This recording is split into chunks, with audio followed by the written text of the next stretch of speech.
Okay, so Vox.com has an article today about a Pew survey, which has found that Americans say they pray more than any other wealthy nation. 55% of Americans report that they pray at least once daily, 6 percentage points higher than the international average.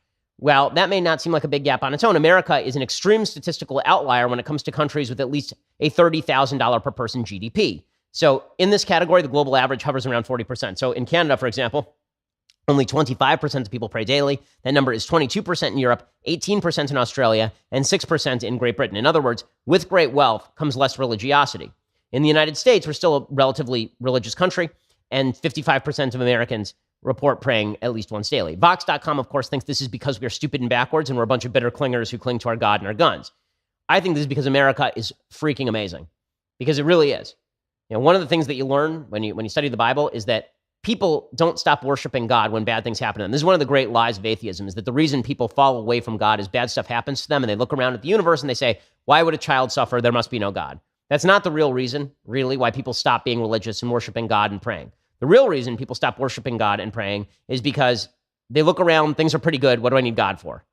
Right? People get fat and happy, and they think that they did it themselves, and then they feel like God is superfluous. Why do I need to thank God for anything? What am I praying for? Everything is pretty great. And it was created by a bunch of scientists who don't believe in God. So what the hell do I need this whole God thing for? The reason that religiosity is important, particularly in an industrialized, civilized society, is because that is what ties us to basic fundamental principles. And those basic fundamental principles are, in fact, the lines of thought that undergird Western civilization. You would not have that iPhone in your hand were it not for the Bible. You would not have that iPhone in your hand were it not for Greek reason combined with a biblical sense of morality, because capitalism is based on certain principles. Those principles include inalienable rights in you. You have inalienable value. You are worth something. Your labor is worth something. You as an individual are made in God's image, and you are more important than any collective that is put together in order to crush your rights on behalf of some sort of communal priority.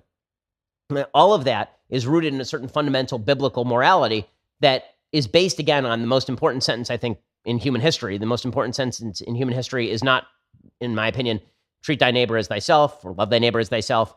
It is not, do not unto others what you would have not have them do unto you. I think the most important sentence in human history is that man was made in God's image. That is the most, in male and female, he created them. That image from Genesis is the most important verse in the history of humanity, and it is the beginning of all wisdom and the beginning of all human rights. So I'm deeply grateful that America is still the most religious country. It's the reason why we are the world leader. Everybody else can basically climb on our backs, because the reality is that this country, with our backwardness and our religion and our church going, has been driving the global economy for well over a century.